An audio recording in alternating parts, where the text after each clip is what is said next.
सत्ता पाहिजे, संपत्ती पाहिजे, मला मानलं पाहिजे आणि माई लाल केली पाहिजे. काय पाचवा मुद्दा आहे?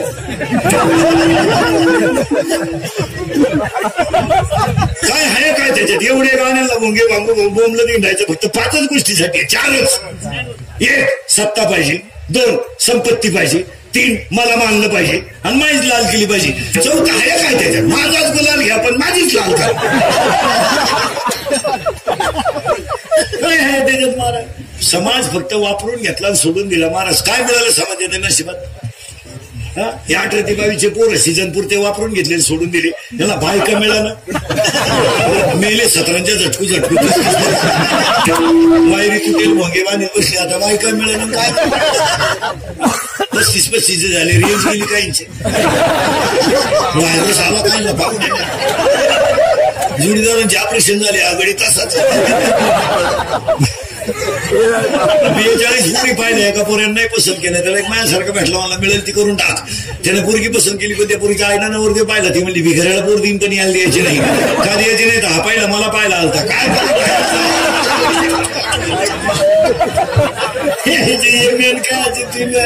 पण खादेल पोरानं तरुण पोरांना सांगतो तो, पोरव कोणाच्या नादी नको नका. आमच्या टोळीचे मेंबर व्हा, 12 माई फुकट खा. तुम्ही फक्त आमचे सभासद व्हा. एक वाक्य सांगा, आमच्या टोळीत तुम्ही जर आलात तर श्रीमंत होणार नाही पण समाधानी होणार. आम्ही कुणाला सीझन पुरते सांभाळत नाही, कावळा शिवेपर्यंत सांभाळतो. चला गावात सप्ताह बसला नाहीये देवळा पशी पंक्तीच्या टायमाला.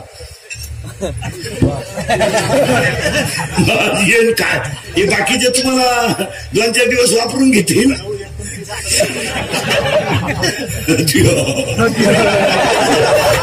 अरे दारूच नाही मग धड खिशात गलास.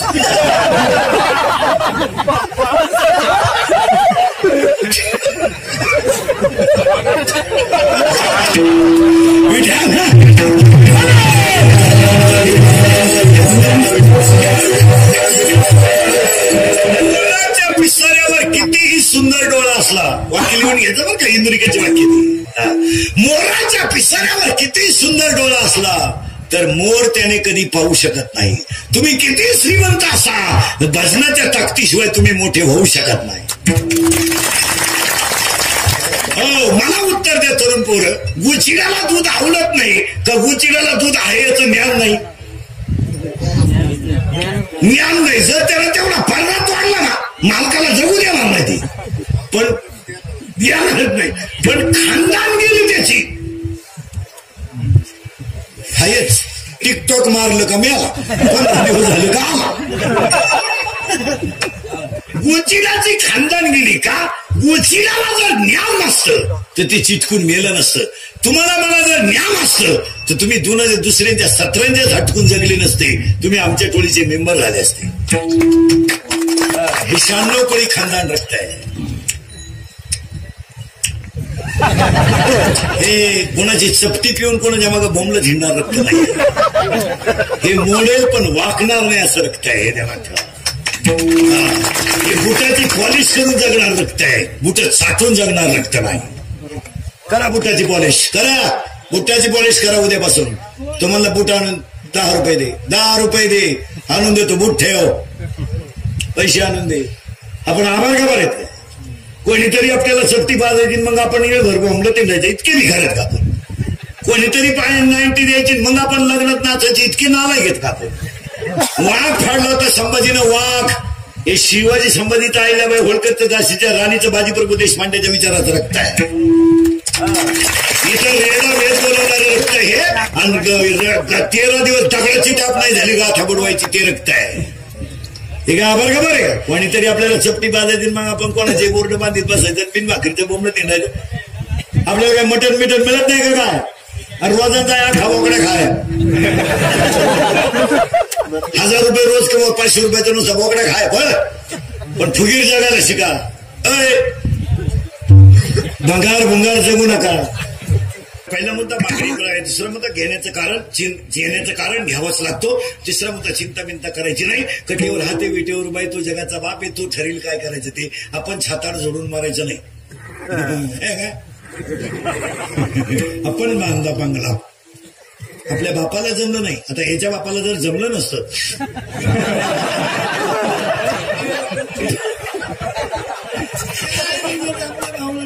अरे कट्टेवर हाते बिटेवर उभाय तो जगाचा बाप आहे, तो निर्माता आहे, सांभाळणार आहे, संपवणार आहे.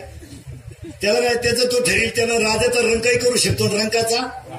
त्याच्या जर मनात आलं तर नीट आहे का, रामाचा बाप बायकोच्या मांडीवर मेलाय आणि फडफडणारा जटायू रामाच्या मांडीवर मेलाय.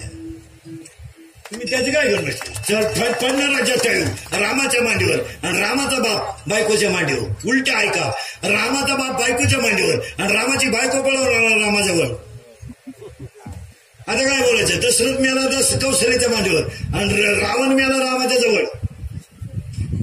कोणत्याचे दिवस कसे फिरतील सांगता येत नाही. 3 वाक्य सांगू तुम्हाला.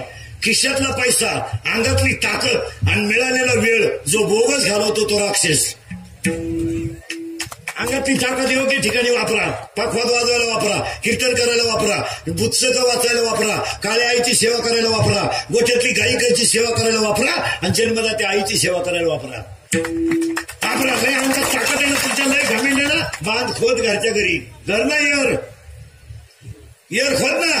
अंगातली ताकद कुठे काय घालतो.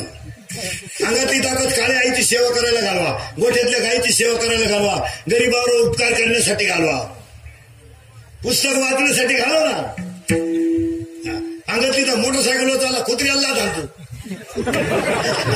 याचा बाप पिसाळलेला होता.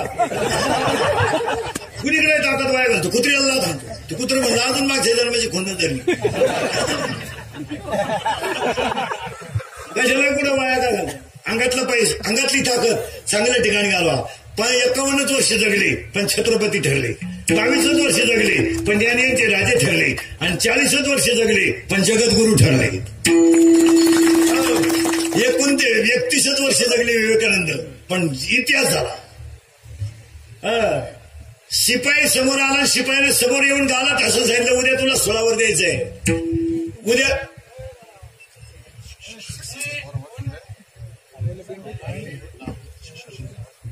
जाऊ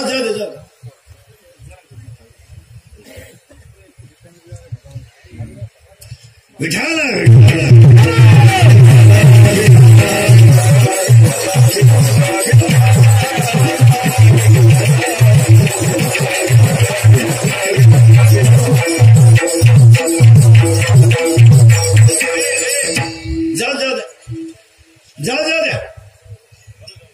जाऊ ते तसंच करते. जाऊ तिघणाला लक्ष देते. ते उलट उद्या म्हणून आपण 2 मिनिटं कीर्तन बंद केलं.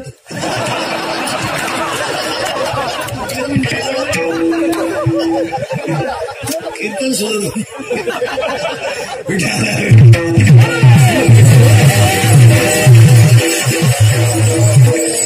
शिपाई आला आणि जाऊ दे विषय न करू. शिपाई आला. आता तुम्हाला कीर्तनाचा रंग हात लागलाय का बाहेर. आता लिंक लागल्यावर मजा, ते तुटण्यात मजा नाही. चला, शिपाईने सांगितलं उद्या तुम्हाला सुळावर द्यायचंय. हसले सुळावर द्यायचं. हसल्यानंतर संध्याकाळी आई भेटायला गेली. बरंच आणि ज्यांना सुळावर द्यायचं आहे त्यांनी हात बाहेर काढला आणि आईचा हात मिळवला आणि आईच्या तोंडावर हात फिरवला तर आईच्या डोळ्यातले 2-3 थेंब पोरांच्या हातावर पडले. पोराने आईला विचारलं, आई उद्या मी सुळावर जाणार आहे म्हणून तुझ्या डोळ्यात पाणी आहे का. आईने सांगितलं, सुळावर जाणार आहे म्हणून नाही रे, मी एका शुराला जन्म दिला याचा आनंद मला. शिपाई सांगितलं, तुम्हाला उद्या सुळावर द्यायचं, बोला तुमची शेवटची इच्छा काय. बोला शेवटची इच्छा. फक्त मला 1 तास मोकळं सोडा आणि मला व्यायाम करू द्या. अक्कल बंद झाली शिपाईची. हे सोडलं तर आपल्याला हाणणार आणि व्यायाम केलं बरगडे मोडून टाकणार. शिपाई म्हणलं का. ते झालं, माझी एक इच्छा आहे, फक्त मला 1 तासभर व्यायाम करायला सोडा. सोडलं, व्यायाम केला. आता बोल तुझी इच्छा काय. 1 लिटर दूध द्या. 1 लिटर दूध पेले. 1 तास व्यायाम केला, 1 लिटर दूध पेले आणि शिपाईने सांगितलं फाशीची वेळ संपली नाही, सुरुवात झाली, बोला चला. हसत गेली सुळावर. शिपाई पाहतच राहिला. अरे तुम्ही हसता का म्हणून. शिपाई म्हणतात हसतं का म्हणून. ते सांगितलं, मी सुळावर जाताना का हसतो. मी व्यायाम का केला? भारत माझा नेबळाटाचा देश नाही, प्रसन्न असणाराचा देश आहे, म्हणून मी सुटलेला. आणि तुम्ही दूध का प्याले? अरे येड्या, भारत माझी माता आहे, ती मला देवी समान आहे, आणि देवीला वाहिलेलं फुल सुकलेलं चालत नाही, टवटवीत असावं. वय होतं 23 वर्ष 5 महिने 26 दिवस, नाव होतं भगत सिंग. ही माती आहे. मग आपलं कोणची तरी 90 प्यायची, कुठेतरी चांगली चड्डी खराब करायची, हे आपलं काम आहे. मग लोकांनी हाणायचं, बायकांनी हाणायचं, पोरांनी हाणायचं. पोरांनी हाणेपर्यंत बापान दारू प्यायचे. कितीतरी बाप रेपटवले पोरांनी, तरी त्यांना लाज नाही. ते म्हणते नसतं झालं तर पिठून अजून वय झालं, विषय सोडून द्यावा. आपण माणसं कोण येईल याचा तरी विचार करा. काय दारू पिण्यामध्ये पुरुषार्थ आहे? बरं, जिंदगीत पुन्हा एकदाच यायचं ना, एकदाच यायचे ना, एकदा यायचं का पुन्हा तीनदा यायचं. आणि मेले तुम्ही काय जगाला गेले? काय जगाला काय गेलंय? असे किती मेले तो वाचून काय आणले? काय माणसं म्हणते मी माळ काढून टाकेन. तू मेलाय तरी वार करे, फरक नाही तर माळ काढणं काय फरक? काय फरक? अहो वाघ 100 वर्ष कोला होऊन जगण्यापेक्षा दुपारीत मरा, पण वाघ होऊन मरा. जरा खानदान जगा. दिवस फार वाईट आले. हो, भुईमुगाच्या शेंगा दाना आहे तोवर त्याचा मुक्काम पोत येते, दाना निघून गेला का त्याचा मुक्काम चुलीते. तुम्हाला वाटतं आम्हाला लय मित्र आम्हाला लय माणुसकी पाजितो म्हणून पाजू नको. एक खटी मित्र मेले तो कोण खातं कोणाला? 300 फूट जमिनीतला बोर फुफुटा आणतो. ते आता काय 300 फूट जमिनीतला बोर फुफुटा आणतो. लंकेचा मालक होता रावण. 4,30,000 माणसं रावणाच्या घरात होती. येडपटा 4,30,000. तो काय दुबळी पार्टी होती काय? त्याची आखी लंका सोन्याची होती. तू काय 1500 प्यारामध्ये राष्ट्रपती झाला? ईडी आवडत नाही. त्याची लंका सोन्याची, याची चड्डी फाटेल मागून. ही कोण शिवी? त्याची लंका सोन्याची होती रावणाची, पण मेला मारा. मेला. मांजरीच्या पिलाला धोका बोक्या बसू नये. निडायकर, मांजरीच्या पिलाला धोका बोक्या बसू नये. मांजरीला जर पिलू झालं तर पिल्लं दुसरं कोणी खात नाही, मोकाच खातो. मांजरीच्या पिलाला धोका बोक्या बसू नये. सापाच्या पिलाला धोका त्याच्या आई बसू नये. सापाच्या आईला जर पिलं व्हायला लागली तर शेतातल्या बांधानं सापीन पळते, आणि पळता पळता पिलं मागं पडतात. ती इतकी हुशार असते सापीन पिलं देवताना, ती स्पीडमध्ये पळते आणि गपकन फिरते, अशी वेटुळं करते. जेवढे सापडतील तेवढे खाते, जे वाचले तेवढेच राहिले. सापाचं पिलू जलमल्याबरोबर जितक्या जोरात पळालं तेवढंच वाचलं. जे पाहू म्हणलं सापाच्या पिलाला नीट आहे का? मांजरीच्या पिलाला धोका बोक्या बसू नये. सापाच्या पिलाला धोका त्याच्या आई बसू नये. आणि तुम्हाला मला धोका या समाजात फक्त 3 माणसांपासून आहे. 1 मित्र. 100 मित्र मधले 80 मित्र आपल्याला धाब्यावर येणार आहेत. 10च मित्र कीर्तनाला आणणार आहेत. चांगल्या ठिकाणी नेणारे, ह्या रांगेत उभे करणारे मित्र 10% आहेत, आणि कीर्तनाला आणणारे 10% आहेत. 80% मित्र आपल्याला बरबादीकडे नेणार आहेत. आज कीर्तन संपल्या आपले मित्र तपासायचे आत्ता, आणि त्याला सांगायचे तुझी माझी शेवटची भेट, परत आपली गाठ घ्यायची. तुम्हाला मी तुझ्या गाडीवर पाय आपल्या गाडीवर. माणुसकी उडत गेली. माणुसकी शिकतो. आपल्या जमिनीला गिऱ्हाईक कोणी आणलं असेल तर मित्रांनी, आपल्याला व्यसनाकडे नेलं असेल मित्रांनी, आपल्याला प्रियशी पटवायला मदत सुद्धा केली मित्रांनी, आणि तिचा बाप हाणायला आला तो सोडवायला.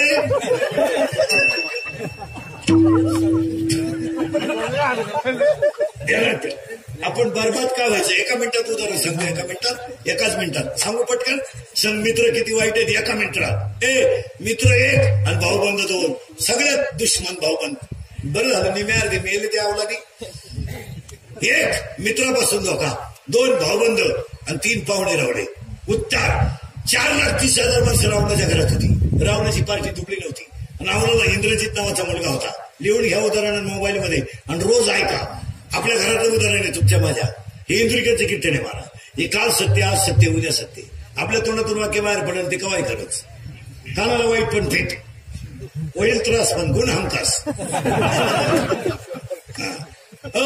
ते नीट आहे का? रावणाला इंद्रजित नावाचा मुलगा होता. त्याचं पहिलं नाव मेघनाथ होतं, पण त्याला 14 वेळा इंद्र हरवल्यामुळे त्याचं नाव इंद्रजित पडलं होतं.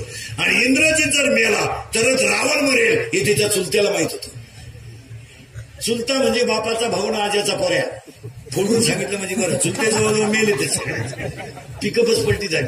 त्या चुलत्याचं नाव होतं बिभीषण. नीट ऐका, बरेच लोक म्हणते बिभीषण शाळा होता, सगळ्यात भामटागडी होता. लोकांनी त्याचा अभ्यास उरफाटा केला. इतका चेतला होता बिभीषण. बिभीषण कसा होता ऐका, निवांत बसून राहिला एक दिवस बिभीषण. आणि बिभीषणानं मनातल्या मनात विचार केला, सीता तर रावणाने नेली, आपल्याला रावण कधी आटवू शकत नाही. मग आपल्याला जर रावण संपवायचं असेल तर एक आयडिया आहे, काय, रामाला जाऊन मिळणे. डोक्यालाच गेले होता तो. तसा तर रावण आपल्याला दुपारीच भोगसून टाकेल. मग त्याने आयडिया केली, तो रामाला जाऊन डायरेक्ट म्हणला, ऐक, तुला सीता मिळू शकत नाही, सीताच मिळणार नाही तुला. मग तुला पहिला इंद्रजित मारावं लागेल. काय आयडिया केली मला. इंद्रजित कोण आहे, रावणाचा मुलगा. इंद्रजित मेला की रावण आपोआप मरेल. काय बारा इतिहास आहे. इंद्रजित मेला तर रावण आपोआप मरेल. पण एक आठ आहे, त्यानं रामाला सुद्धा दम दिला बिभीषणाने. इंद्रजिताला मारायचं जर असेल तर इंद्रजिताचा जो हात आहे, हात, त्याच्या हाताला वरदान आहे. आणि ते असं वरदान आहे का त्याच्या हातात जर बाण आला तर समोरचा मेलाच. तू फक्त त्याच्या हातात बाण येऊ देऊ नको. काय बोलायचंय महाराज. इंद्रजितानं भात्यात हात घातला महाराज, आणि समोरून असा बाण आला तर इंद्रजिताचा हात ढोपरातून उडाला, तर लंकेत जाऊन पडला महाराज. तेवढ्या झपाट्याचा कधी इंद्रजिताच्या हातात बाण आला असता, कार्यक्रम रामाचा सुद्धा झालाच असता. पण फुटलेला घरातला होता. तो तुटलेला हात अंगणात पडला महाराज, तर भूकंप असा आवाज झाला आणि रावणाची सून बाहेर आली. रावणाचा अभ्यास हे आमच्या पोथ्या वाचणाऱ्या महाराज मंडळीने उरफाटा केला. महाराज इतका विद्वान माणूस होता रावण. रावणाची सून, रावण एकालाच धरणारा गडी होता, शिवभक्त होता तो काही बावळा पिवळा होता काय. जगातला पहिला शिवभक्त आहे तो. आईसाठी आत्मलिंग आणणारी वस्तू होती ती. काही कच्चं होतं का ते. हे पोथ्या वाचणारे त्यानं फक्त एवढंच पाठ केलं, सीता पळवली त्यानं. आमचं असंच झालं पाठवून. रावणाला फक्त सीता पळू दे ना, तुला काय त्रास झाला. सीता पळवली, पळू दे. पण रावणाकडे 4 गोष्टी होत्या, त्या जगात कोणाकडे नव्हत्या. 1 मातृभक्त नंबर 1, शिवभक्त नंबर 2, आणि लंका सोनेची असताना भजन करीत होत ती. इथं ग्रामपंचायतीला निवडून आलं तर एवढा देत नाही ती. काय पराक्रम केला तू ग्रामपंचायतीला. 10 लाख घातले, सरपंच झालं. त्याने त्याला सही राष्ट्रगीत पाठ नाही, झेंड्याजवळ उभं राहिले. झेंडा खाली घेऊन याला वर नेला पाहिजे काय. महाराज हे चित्र पाहायचे असते ना तुम्हाला, खरे 15 ऑगस्टच्या दिवशी पाहायला मिळत. ते गुरुजी जाऊन देत आहे कोणाला, पोराला. ते पोरं बिचारे विद्यार्थी म्हणणं त्याला ऐकणंच आहे. पोरं सावधान, गुरुजी सावधान म्हणलं तर सावधान, विश्राम म्हणलं तर विश्राम. तो हात वर करा, त्याला पोरं येते, त्यांना सांगितलं ते काम करा. पण हे मोठे जे असतात ना, मोठे हे झेंडा फडकवणारे, याला सावधान कळत नाही. आणि डोक्यात टोपी नसल्यावर सॅल्यूट म्हणून हे कळत नाही. ज्या पोरांच्या डोक्यात टोपी आहे ना, ते पोरं असं करतात आणि बरोबर आहे. आता त्यांचं पाहून हे करत्या. हे लागणारे पोर, कवळे पोर आहे. हे 40च्या पुढचे कवळे पोर हे असं करतात. अरे पोरांच्या डोक्यात टोपी आहे म्हणून त्याने तसं केलं. याला टोपी नाही काय नाही.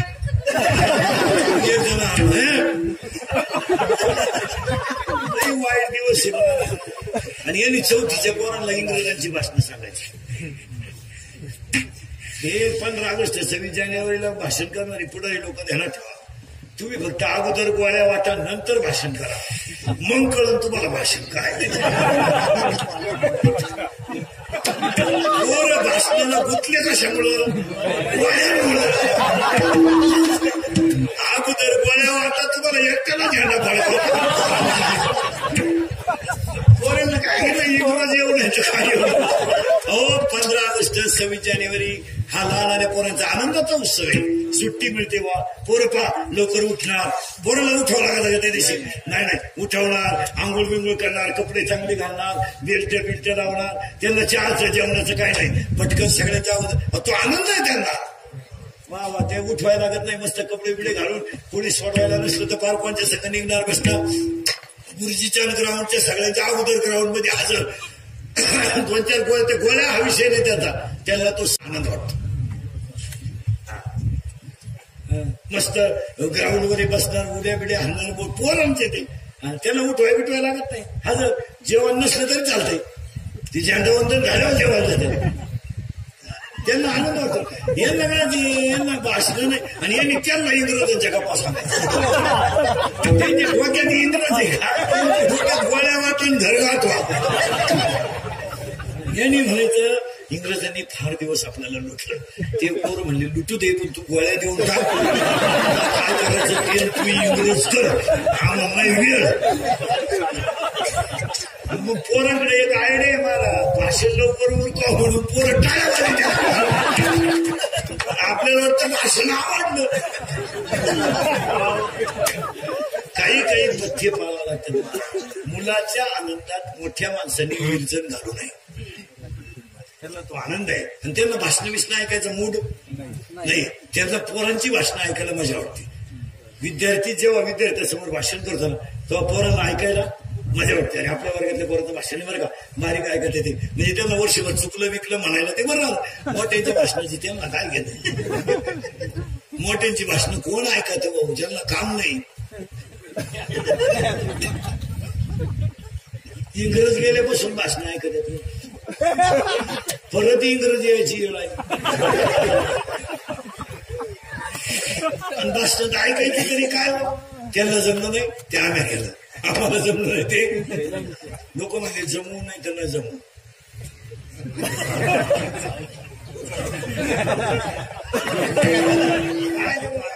आमच्या नशिबात जे आहे ते आहे. आमची कांदे वाट पाहतातच, कांदा सुद्धा तुमच्या काय का कांदा नाही ना, बरं झालं थोडंफार असं.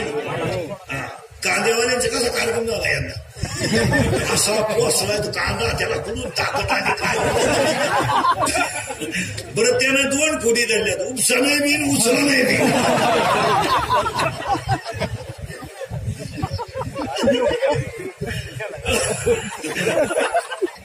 किलोचा एक उपसा नाही मी, उचला नाही मी. बर कलर असा आहे कांद्याला यंदा कलर. जर या घराच्या बायकोची लिपस्टिक संपली,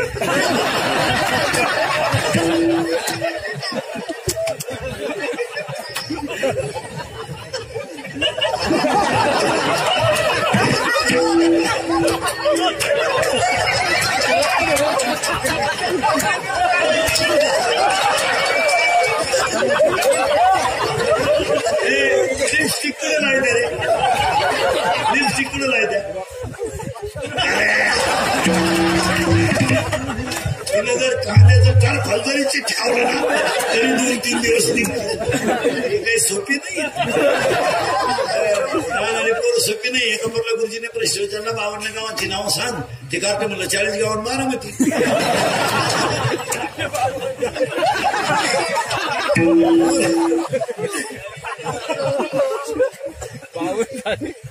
आवाज येत नाही का? ए भाऊ आवाज येत नाही. एखादा बघ तिकडे फिरून दे ना. ए बाबू ते तिथले फिरवर तिकडे आला आयुष्य गेलं त्याच्यात. घेतो ते राहू दे तिकडे राहू दे थोडं. आता असं करूया दोन्ही खालच्या नावाची हे मग पुढे घ्यायला ना तुम्ही ते आता दाबून गेले लोकांना जाऊ द्या. चला ए लहान आणि पोरं सापे नाही. एक पोरानं मला प्रश्न विचारला, मी जेवायला गेलो त्याच्या घरी, तुम्हाला तुमचंच कीर्तन आहे का? आपला एक प्रश्न आहे म्हणला, विचार बा. तुम्हाला नाही आलं 200 काय करू बा, तुम्हाला 200 रुपये घेईल देईल बा. त्यानं मला प्रश्न विचारला, म्हणला महाराज उभा राहायला बसला नाही आणि गेला आला नाही.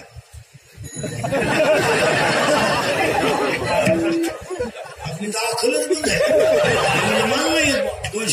पैसे दिले मग तो म्हणा पांडुरंग विठेवर उभा राहायला बसला नाही तुका वैकुंठाला गेला आला नाही.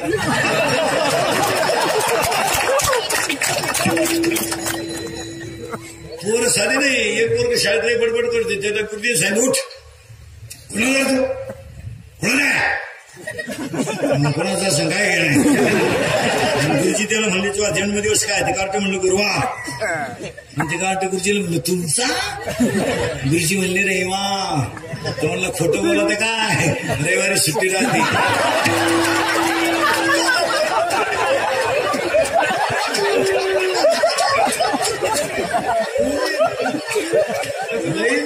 एका पोराने मला प्रश्न विचारला मला महाराज आपल्या प्रश्नाचं उत्तर द्या. देतो विचार तर खरं. त्यानं मला प्रश्न विचारला माणूस एका पायावर उभा कधी राहतो.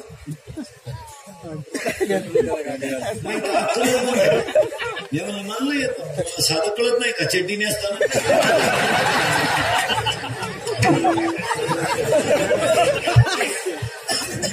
इंद्राजिताचा हात भाज्यातून बाहेर पडला इथं होता तुम्ही नाही काय करायचं. तो तुटलेला हात अंगणात पडला आणि रावणाची सून बाहेर आली सुलोचना. हे पतिव्रत होती ती